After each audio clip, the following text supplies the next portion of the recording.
Hey y'all, how are y'all doing? Good. Good. All right, my name is Kelly Quinn. I am a third generation Polk County resident and Floridian. And I grew up on the Lake Wales Ridge on the eastern side of the county, literally the eastern line, right there, Polk Osceola.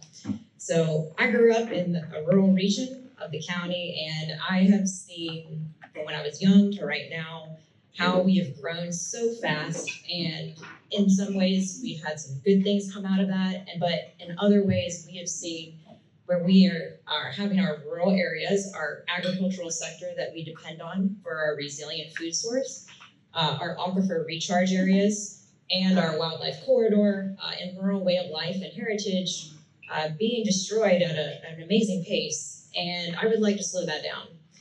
Now, I'm not anti-growth here. I think that there are some free market directions that we can go that can actually preserve what we want in a thoughtful, collective way that is allowing us to actually grow with resiliency in mind versus just grow for growing's sake.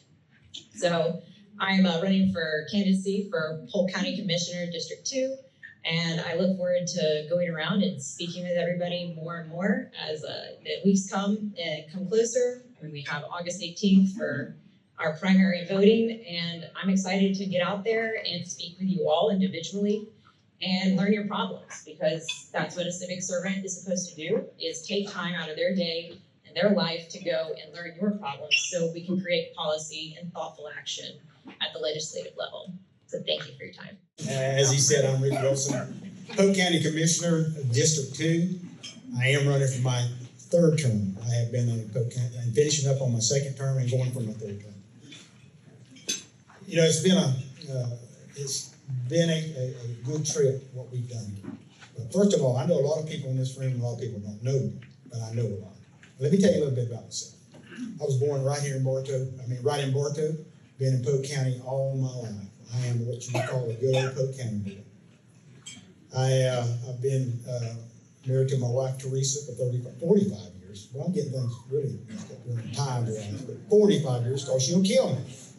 But I've got three great children and two great grandchildren. But let me just say a few things. I've worked all my life. I've been self-employed for over 40 years. I've been in heavy equipment sales, manufacturer of citrus equipment. I have been in, still am, cattle and citrus. Citrus, not so much anymore. Everybody knows the plot that we're having. But, you know, I'll get right to it because I know that the clock's running down. The number one thing that I did in 18 when I came here, and it still is number one in my category, is safety, fire, and rescue.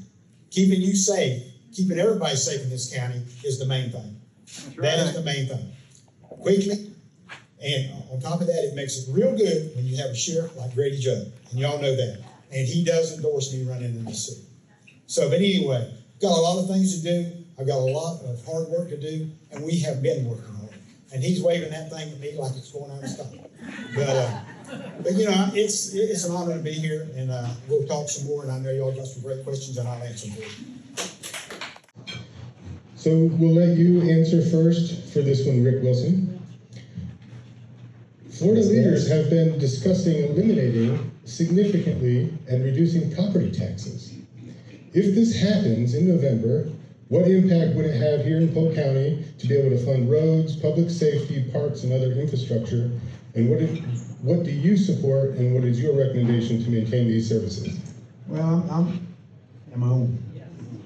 Okay, I'm one of those guys that never likes to pay taxes, never.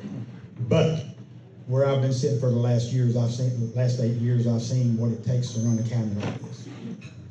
You know, it's going to be a situation that's going to be up to the people of this state, what they decide to do. And you know, it's one of these deals, I'm not going to sit there and say, no, don't do that, because it's going to hurt government or things that we are used to. But it will change something if that passes. There's no doubt about it. Polk County, we are very, very tight on how our spending. I mean, it's public record. You go look at what we spend. We're one of the few counties in this area that has not been dosed. Not like some people say that we got money piled up in every room in Polk County. We don't. We are very, very good about how we spend y'all's money, the public. But it will change stuff, folks. That's right. We don't know right yet. We've met on it one time, and we'll be meeting here shortly, really peeling that onion back. So, I mean, the numbers that we're looking at right off the bat is over $100 million, close to $100 million that the county would be affected. And that's tough. I mean, the things that it can affect, I mean, just things that you love every day. I mean, and things that people want to use, your parks, it affects everything. I mean, one thing we talk about is sometimes the libraries and stuff like that. It's going to affect a lot. Now, what I am going to do, I'm going to do everything in my power to make sure it affects it as little as I can. Be even tighter on what we do. But there will be some things that get hurt. And there might be some things that we have in plans that we won't do. So that's where we are on that.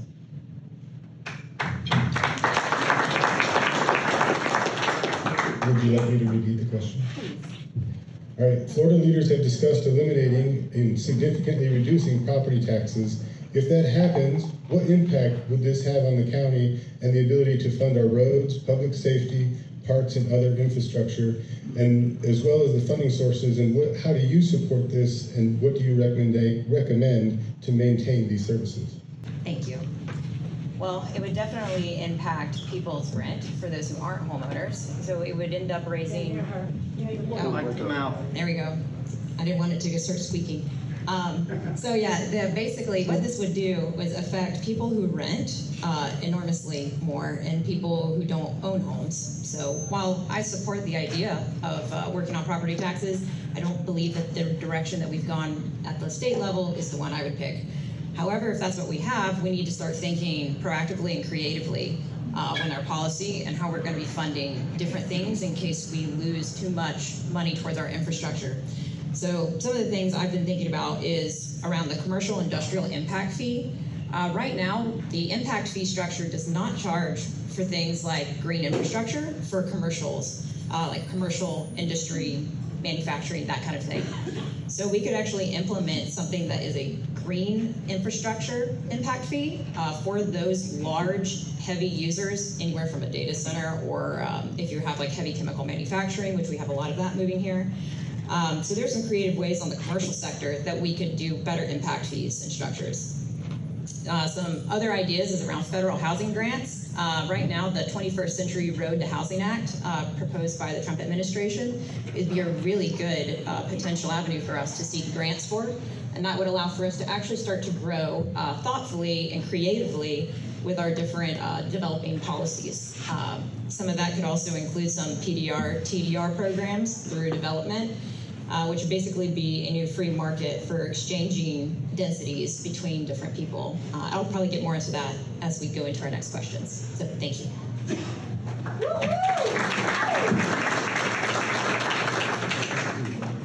All right, thank you. So then we will ask our... All right, so next question for the commissioner candidates.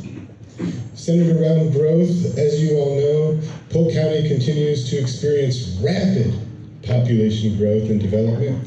What is your vision for Polk County over the next 10 to 20 years, and how do you plan to balance that economic growth with maintaining quality of life here for the residents with our roads and safety? Start with you, Kelly. Oh, okay, my bad. Thank you. So right now, I think about the first thing on my mind when it comes to how we're growing. Mark? Okay. I have a problem with this, guys. Thank you. So what I think about first when it comes to responsible growth is different factors that play into this. So for the last year, I've spent working on the comprehensive plan for Polk County. So as a citizen in the committee, I've learned extensively about the policy behind the vision for how Polk County grows. And from that, I have learned that there's potential for what's called a PDR and TDR property rights tool. Basically, it's a free market that allows for the preservation of some areas through ordinances that is agreed upon with our municipalities. And through that, we are able to actually create new avenues for where growth should be, which is closer to infrastructure, closer to wastewater, closer to the energy. So we're not doing piecemeal development that ends up causing more burden on taxpayers who have to start building more infrastructure. So I think that there is a way to achieve that through both the PDR, TDR property rights tool and also through conservation development. It's a new type of design it's considered rural by design, I think is the term. And it's basically a set of parameters for how do you grow, and it's a checklist that you go through 3 stages to assess an area, like making sure that you're not running over certain amounts of water retention in certain areas, to account for your footprint broadly, not just on your one little piece, so that we're also protecting current landholders who are living in older properties, so they don't get flooded out. And also one of the other things I would do would be call for a moratorium on data centers for at least a year until we can assess the high level impacts that those will have on all the people around them. Until we have sufficient data, I do not think that the public health should be put in jeopardy for a manufacturing or data center opportunity. Thank you. Well, everybody knows the growth that we've had in this county has been unbelievable. And, you know, for the longest time, we were #1 in the country. That's, you know, every one of us is a fighter in here. We want to be #1, but in that category, I didn't want to be #1. I'd rather be number 30 or 40. But infrastructure is something we've always been on top of. Not on top of, but been aware of what we had to do and what was going on in our community. I think back since the day that I was elected in 18 to now, we have spent over $700 million on infrastructure, roads, just roads, signaling, a lot of money. And in the future, what we've already got in plan to do is close to right over $1 billion. You will, and what we have faced, and especially since COVID, you cannot be ready for that. When there's 90 people a day moving to this county, that's what it was, 90 people a day. We kept track of it. It's down now. It is way down. It might not seem that way, but the growth is down. But there's a lot of people. It has completely exploded. And we have worked hard to get ahead of it. It's just like my opponent said, this board came and I pushed for it to redo our comprehensive plan. To try to do things to make, our comprehensive plan was put together, and I think it was 93 or 94, George, I'm not sure. 90, okay. And so it needed to be some change. Back in them days, everybody nobody would come to Polk County. People wanted to come to Polk County. The people that work here needed people. But we're gonna look at that. We stay on top of it. It's a hard job to stay ahead of that kind of growth. And we'll get into some conservation stuff here in a little bit, but that's another big thing on that part. So am I out of time? Okay. But yes, infrastructure is a big deal. And but with the growth that we've had, it's been tough.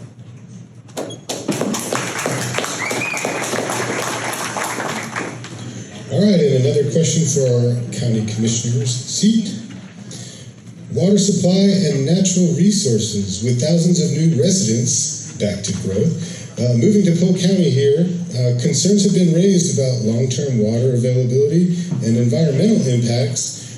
So do you believe Polk County has the adequate water resources to support the growth? And what steps do you think the county should take in order to improve the water supply, the lakes, wetlands, and how our infrastructure flows in case of a natural disaster? Well, we've been doing it. We have been working hard. We have Polk Regional Water Co-op. We have the Central Florida Peace River Initiative. We have Central Florida Co-op also, which involves numerous different people in the Central Florida, from Toho on down to DEP's with mud, down to Santo.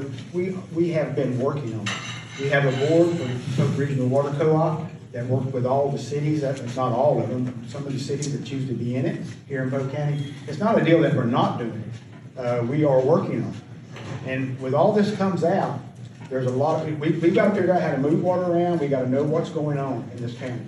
The problem is, when you do all this stuff, and we're looking at a lot of people here, water goes up. It costs money to do this stuff. We got to have smart ways to do this. When it comes to conservation in that area, back in 22, I Hey folks, I'm a rancher. I've lived on a ranch all my life. I'm a Polk County boy. Conservation is a big deal to me, very big. In 22, I started pushing the board to start our environmental program back again, which would buy sensitive lands, conservation land. We were able to put it on. The board went along with me. We put it on the last election, and we're very successful in getting that passed with over 60%. That's some of the stuff that we do, and we do a lot of work with the state on conservation land. Water, we're on top of it. Is it perfect? No. Is it something you got to worry about? Yes. But it's not that we're not just sitting around. Thank you.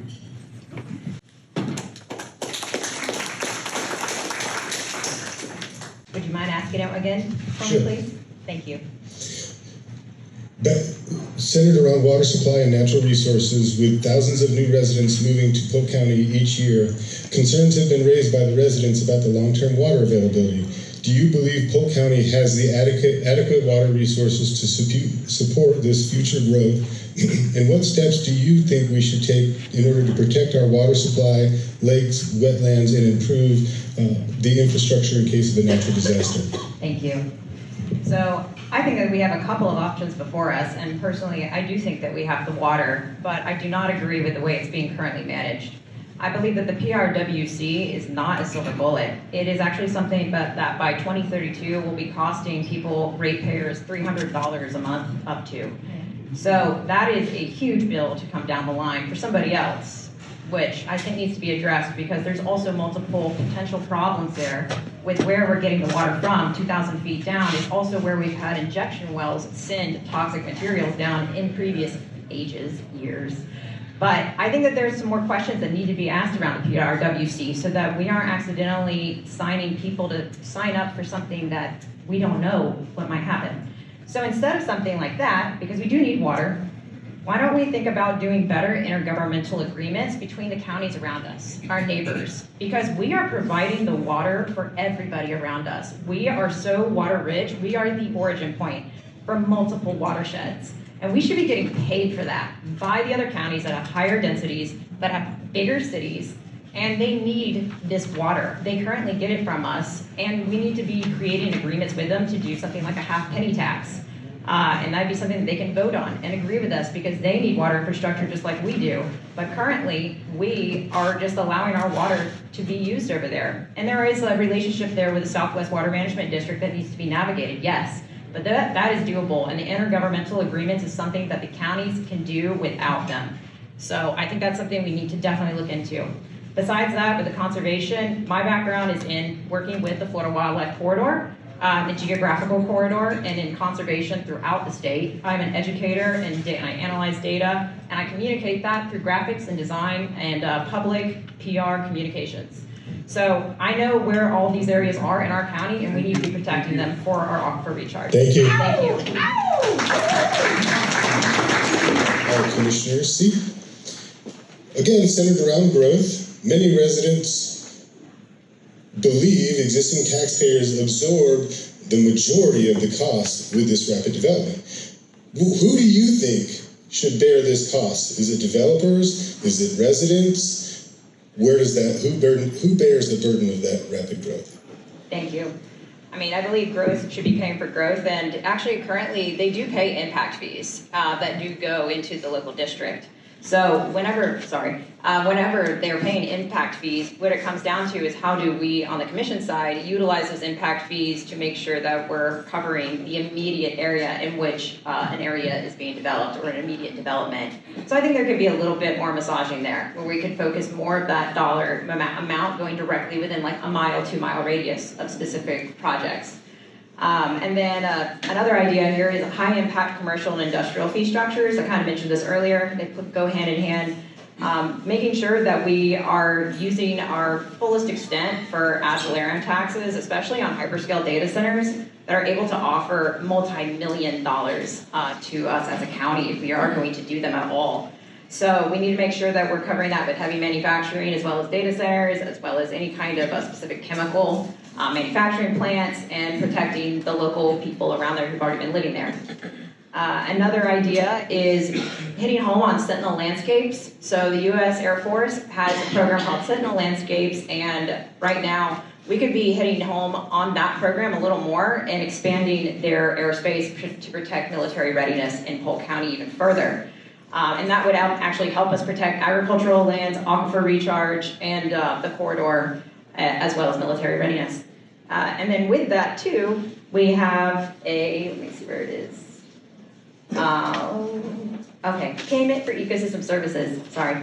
So Payment for Ecosystem Services is a program that's pretty new, and it's through the Sentinel Landscapes program that would actually pay people to protect their lands or to keep their development rights at a certain level. And that's another mechanism, a free market mechanism, where people are getting paid for the value of protecting their natural resources, which we need for water recharge and protecting habitat. Thank you. You know, with the growth that we've had, is the county, this board right here, we have looked at, 3 years ago, we raised impact fees for homes. We looked at raising impact fees for commercial, that didn't get raised. It was a good debate, but it didn't, trying to find a happy medium. Yeah, we can always do that. We only can do it in a certain time frame. You only can do it at a certain time. And I honestly believe that this county right here is going to continue to grow, but not like it was. This is a great place we're right in the middle of everything. You know, there's all kinds of things that you should think about, how you make things, pay for things. At the end of the day, you got property rights. You got people out there trying to make a living. You got people who want to do things. And you know, the first thing we do, especially people, you know, I've been here a long time, and I remember that when there wasn't nobody here. And hold me, don't get mad at me, but then a lot of y'all come. And then we had to deal with that, you know, and then some more people come. But that's what we look at everything that we can to make this a great county. And that's what we're going to continue to do. You can look at all different kind of things, but there's certain laws, there's certain things that we have got to work with. And that is a fact. It's not a deal where us five up there just sit there and say, okay, this is what we're going to do. We understand. I understand what's going on in this county. We want to slow it down. We want to make people pay for coming into this county for certain things that they do, for development. That puts pressure on y'all. But there's only so much we can do at a certain time. When there's a lot coming in, it really makes it tough.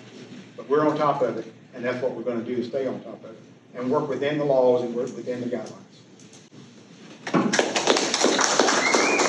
All right, so that concludes the questions that I have, but each candidate is going to conclude with their own 2-minute conclusion. So we will start, we brought up the school board first, so we will let the commissioners do their closing first, and we will start here with Rick Wilson.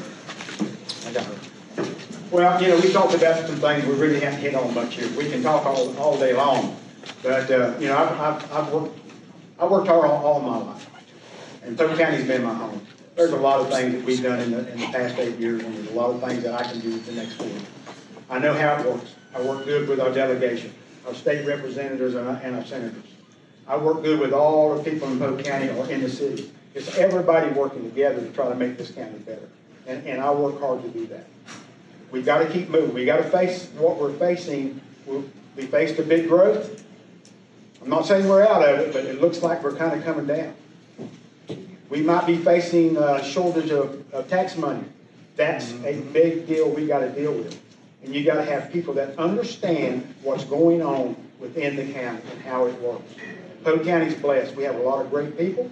We have a lot of great managers. We got good people, good staff. It's been tough the last 4 or 5 years, but we've maintained it. Yeah, we got a big budget, but we have a lot of people coming. And we are very, very knowledgeable of what we have to do with your money. And my money, because I'm a taxpayer in this county too. But I will continue to work hard. I will continue to try to make this county one of the best counties that there is in the country. And we can talk about all kinds of different things. This is the facts. A lot of people moved here in the last 5 years. It's been hard. We've made it. We're going to continue to make it with good, sound decisions and what the law will, and to keep property rights and land rights to people. That is big. So there's a gray area that a lot of people think that we should just be able to do this. That's not the way it happens. That's right. So- It's growth. So I will continue to do that. I will continue to work hard for you. Anytime you want to talk to me, you can talk to me. Most everybody in this room knows that. Thank you. And thank y'all very much.